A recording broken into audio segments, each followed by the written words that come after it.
हाय हाय रे जवान सुंदर अति सुंदर सुंदरी हम तुम्हारी सुंदरता से प्रसन्न हुए। गोलू ना मानी करे बस एक बार मेरी हवेली में आ जाना। ये सब क्या बोल रहे हो? ये इतना यूट्यूब लोग लगाए हवेली में किस बात भैया शांत मानो शांत, हवेली में इसका कल्याण कर दूंगा। इसके सुंदर बदन को नोच नोच के जियान कर दूंगा। अच्छा हम जा रहे हैं। नहीं नहीं नहीं हम जा रहे हैं। ये सब ये रहन पर मुड़ी पर केस नहीं लगा, रोवा ना जबल। इतने सम्मानित लोग मंच पे विराजमान है, सामने ये सब गंदी गंदी बात कर रहे हैं। आगे कोई बात नहीं, माफ करते हैं। कहना है मित्रों कि शुभवानी लाभवानी नरवंडा वाणी। हे मानो एक और सुंदर सा गीत सुनाइए। उसके पश्चात मेरा भाई जिनके इंतजार में ये पूरी जन सैलाब बैठी है गोलू राजा आप सबके बीच में आएंगे और ज्योति माही के साथ साथ। क्या बात है। एगो भाव लगता है, एगो देवर अपना भौजाई से कहता कि अपना बहिना से ए जवन कहबू तवन करब हम तब्बा काए भौजी। दीपक जी जरा ध्यान दीजिए इस पर। ए जवन कहबू तवन करब हम तब्बा काए भौजी। ए नरमुंडा हाजी किसके साथ नाचेगा, किसको ले जाएगा इसमें से हवेली पर बताओ। कि पंचर बात हम बदलते तो हर पिछला चक्का भौजी। गलत गाना ना नो गलत निमने गावे के बारे में इहो पुरान के पीछे ए गोलू ई जंद्र ई ट्रैक्टर के पिछला चक्का के फेर में पड़ल। चुप अरे जवन कहब तवन करब हम तब्बा काए भौजी। जा जा त जवन कहबू तवन करब हम तब्बा काए भौजी। ए सुन ना तू माने ओकर लड़का के छोड़ के काहे हटत तारू? माने समझ तू बात बोल नहीं तेरा भाई है। ऐसा लड़का 500 बारी जल ढरबू महेंद्र ना मिली। लड़का कहता कि अपना बहिना से वो अपना बहिना से भिड़ा तो हमारा टाका है भौजी। अरे काहे से बजा रहे हैं? अपना बहिना से भिड़ा तो हमारा टाका है भौजी। जवन कहबू तवन कहरब जवन कहबू तवन कहरब हम तब्बा काए है भौजी। बोली बाबा महेंद्रनाथ की। ए कौन गाना पे जयकार लगावता तू लगावता रलो? भगवान के नाम मैं खानों में लेवे के चाहिए। अच्छा ठीक बा ठीक बा। खाना में लेवे के चाहिए। जवन कहबू तवन जवन कहबू तवन कहरब हम तब्बा काए है भौजी। ये वो अपना बहिना से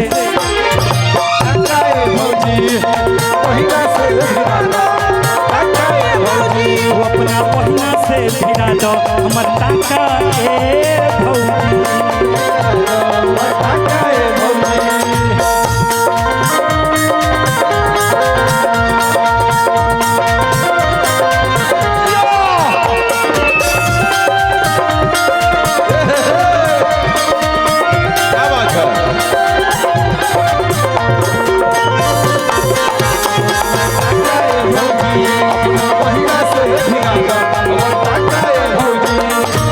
लइकवा कहलस के भौजी सुनो का कहता है तार जे बैठल बने नु बहन है जे जय पर्दा खाने लागो तरी देखे में नय को बैठल भी लाल मोहन। हां लाल मोहन जो बैठल बिया। अरे वालो को लौकतिया, अरे वालो को लौकतिया। ए ओकर चचेरी बहन तने पीछे हो देखे दे लौकतिया रोलो के। एकरे कहानी हम कहतानी कैसे? गोलू बाबू हई है ही ये आई छी नाचे ना कर के आई ये महावीर वाली मबीर बाबू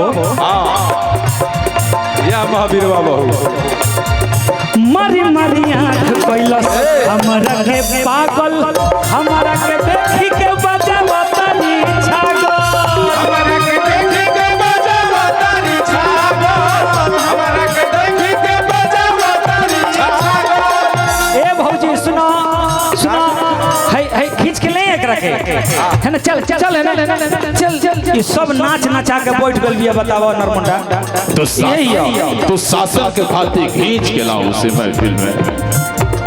लइकवा कहता मारी मारिया कोई हमारा के पागल, हमारा के देखी के बजावा तारी पागल, हमारा के देखी के बजावा तारी छागल, हमारा के देखी के बजावा तारी छागल, ए बजावा तारी छागल। अरे इनका पटरी पर चढ़ा दो हमर चाका भौजी। या ब्यास या काका हो इनका पटरी पर चढ़ा दो हमर चाका भौजी। अपना तने ना ध्यान दियो, तने तू ना ध्यान दियो कि अब मार डिस ब्रेक मारो, डिस ब्रेक। लड़े के नहीं के मारो उसे गाना नाचे। अच्छा लोग के मजा उठ जाए, इनका हो ना मजा उठ जाए कि ना। हां रेडी रेडी कि अपन तने पहले से रेडी रह लो यार, पहले से रह लो कि अब बाप रे बाप बबुआ पंचर बड़ी महंगा हो गल बने सो। दूगो मारे दूगो एतिका दूगो मार दूगो कि अपन। वाह वाह वाह वाह। ए बाबू वो अपना बहिना से भिड़ा दो हमर टाका,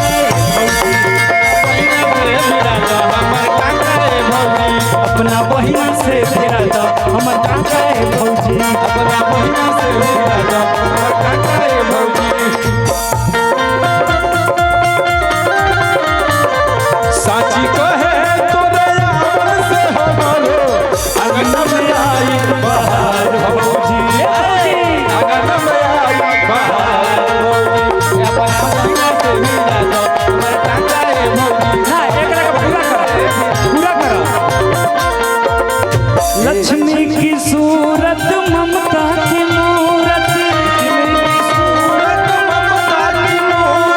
लक्ष्मी की सूरत ममता की मूरत, लाखों में एक हमार भौजी, लाखों में एक हमार भौजी।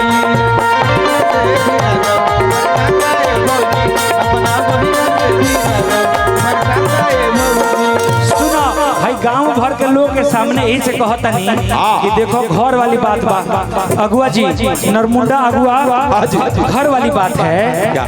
भौजी के बहन पहले से संबंध में माने नाते में लगती है। सही बात। तो इसलिए लड़का कह रहा है, सुन लीजिए भौजी ध्यान दीजिएगा, इस लड़की के लिए लड़का कह रहा है घर के बात घर ही में रह जाई तोहरो बहिन देवरानी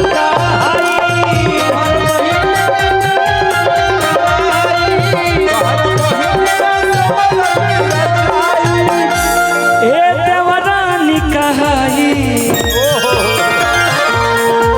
अरे हमरा दिलवा में धंसा इनकर खाका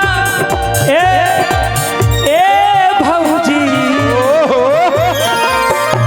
हमरा दिलावा में धंसल इनकर खाका है भौजी। कि वो अपना बहिना से भिड़ा दो हमर खाका है भौजी, कि अपना बहिना से भिड़ा दो हमर खाका है भौजी, अपना बहिना से भिड़ा दो भौजी, अपना बहिना से भिड़ा दो हमर खाका है भौजी, अपना बहिना से भिड़ा दो हमर खाका है भौजी, अपना बहिना से भिड़ा दो हमर काका है भौजी।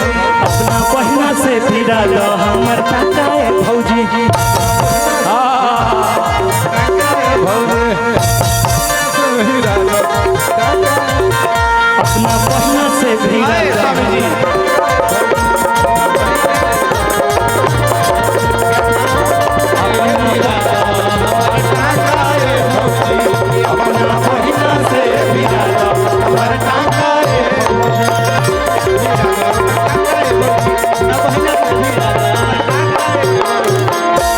अपना बहिना से भिड़ा दो हमर टाका है भौजी, अपना बहिना से भिड़ा दो हमर टाका है।